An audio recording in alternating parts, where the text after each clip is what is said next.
back with another episode of Deep to Right, episode 18.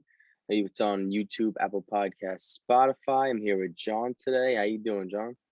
What's going on, everybody? What's happening, Russo? What's going on, my man?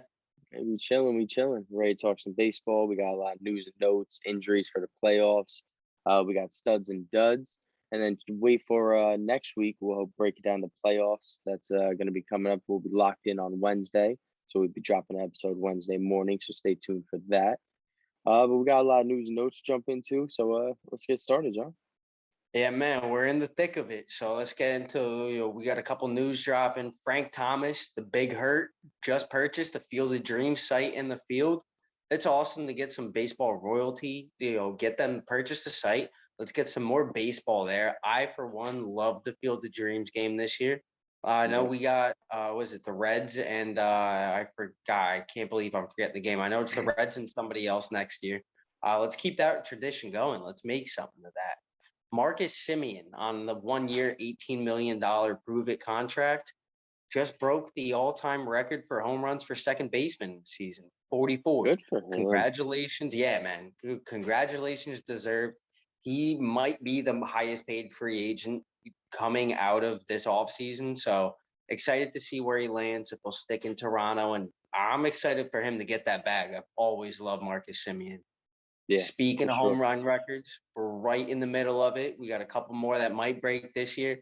I love award season. I love this time of year when the season's starting to wrap up. We get the final stat counts. Salvador Perez already broke the all-time catcher home run record, and he just tied the Kansas City home run record with 48. So if he can get one more in, he will now have the all-time catching and the all-time Kansas City Royal home run record. So congratulations in order to him too. Yeah. That's awesome, man. Yeah, he broke Johnny Bench's record. Oh yeah, dude. It's you break a record from a guy like Johnny Bench. Kansas City's, they've been bad for a lot of the most recent memory. Still a historical franchise. So when you start getting up there and all-time team leader, all-time position leader, dude, that's awesome. Good for Salvador. Congratulations. Hell of a year, man. Hell of a year. Tim Anderson. This is the things that you don't want to see from your World Series prediction from the beginning of the year. Tim Anderson suspended 3 games for contact with an umpire. He was fined an undisclosed amount, and he will not be available for, I believe that's heading into the playoffs. So hopefully, as soon as the postseason comes around, game 1, he's ready. Yeah, let's hope so. That's and last but ridiculous. It was stupid. It was a bench clearing brawl with the Tigers. He got in umpire's face. He was trying to get at Christ. Mine's just farting out tonight. I forget who he's going at. Jonathan Scope, maybe. But he made contact with an umpire. It's one thing every single sport is pretty consistent with. Yeah. Don't touch the referees or umpires. It's pretty steadfast rule there. So can't do it. This little bit, I cannot remember a season in any sport where one position of players was obliterated by their own stupidity. I mean, I've got 4 pitchers in front of me who had missed a significant amount of time each from an injury that was personally inflicted, whether it be celebrating, whether it be through rage. Zach Plesac, pitcher for the Cleveland Indians, fractured his right thumb ripping his shirt off.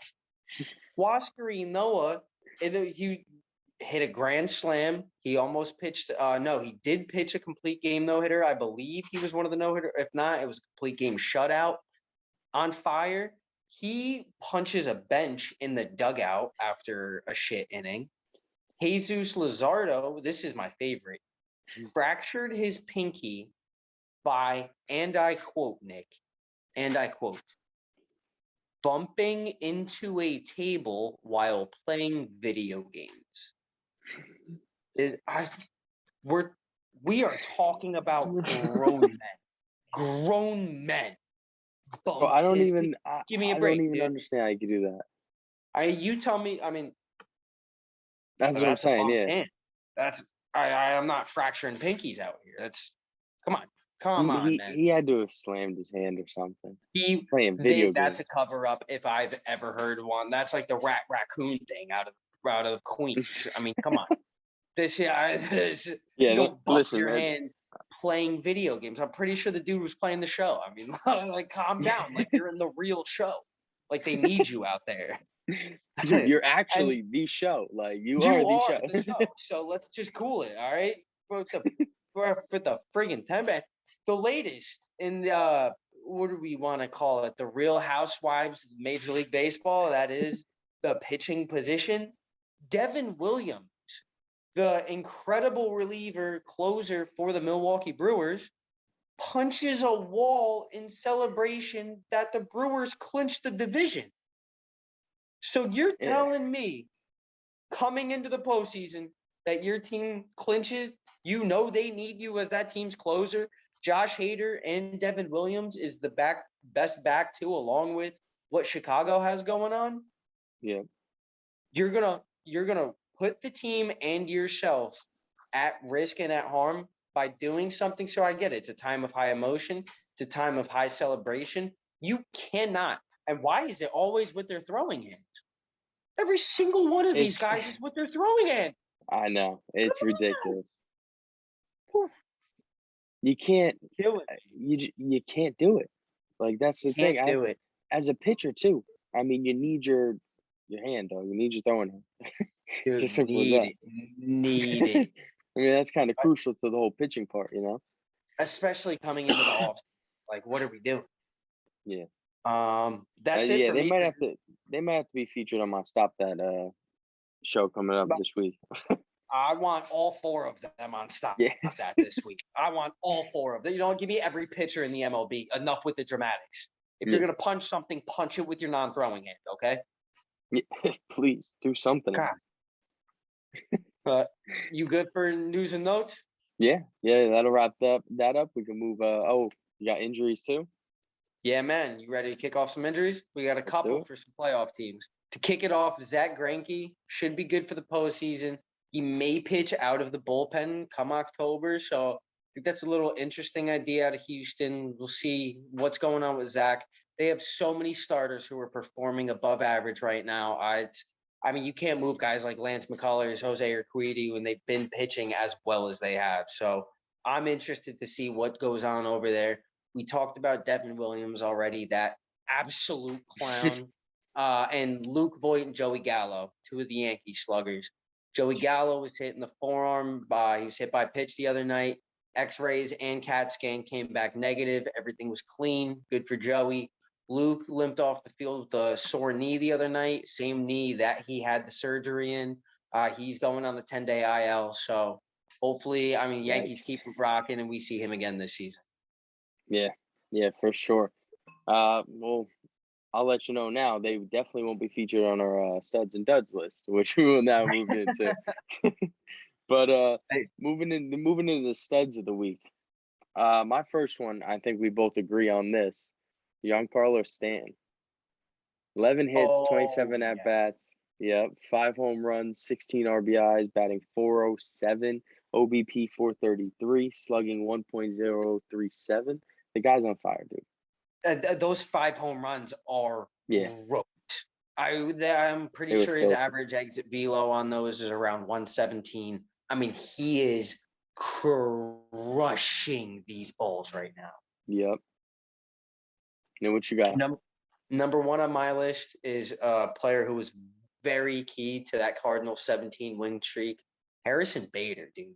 I mean, you would expect a Nolan Arenado, a Paul Goldschmidt, who also made the studs list. But Harrison Bader, man, 12 for his past 26, 3 home runs, 10 runs scored, 5 ribbies, 3 doubles. The man's got a 1.4 OPS.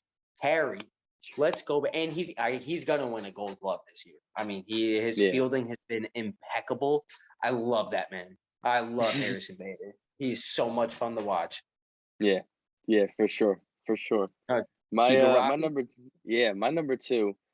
I wouldn't say fun to watch, but listen, from the standards he's had all season, I think he deserves to be on the studs list for once.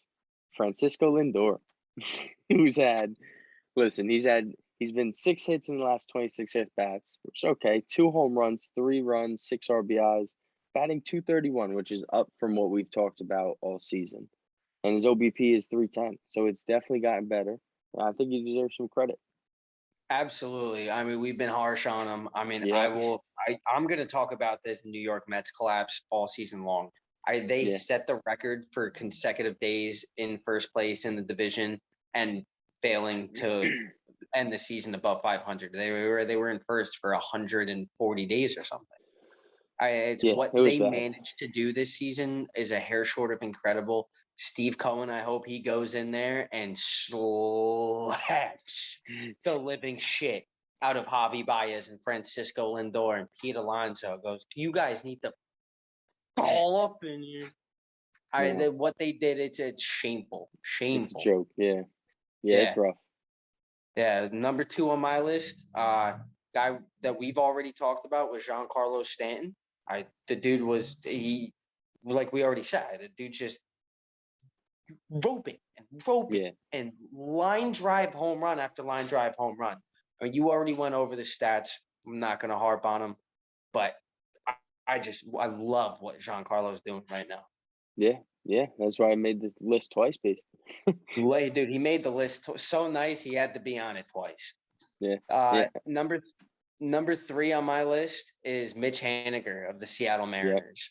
You want to talk about teams that just refuse to lose right now? The Cardinals, the Mariners, the Yankees were refusing to lose.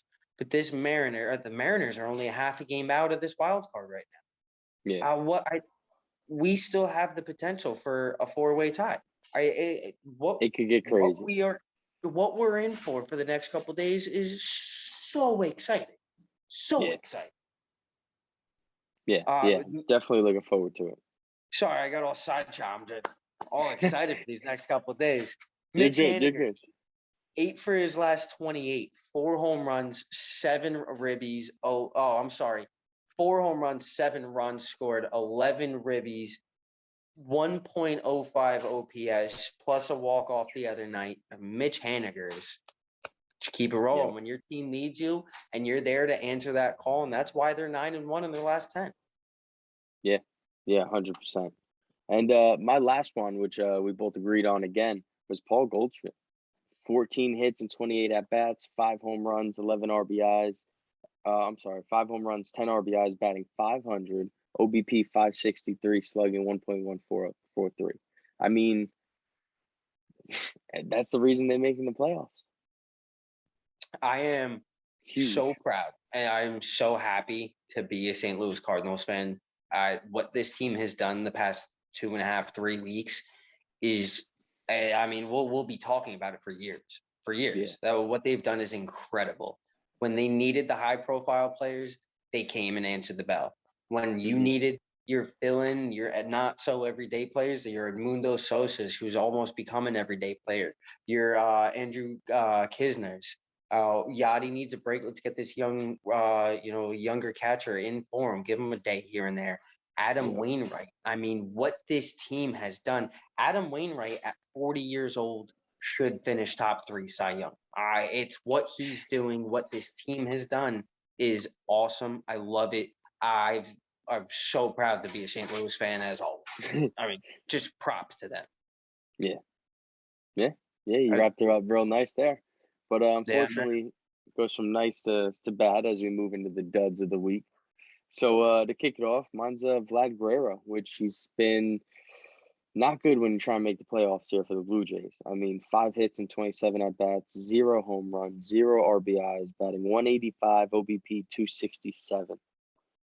Ooh, Not good. Not pretty.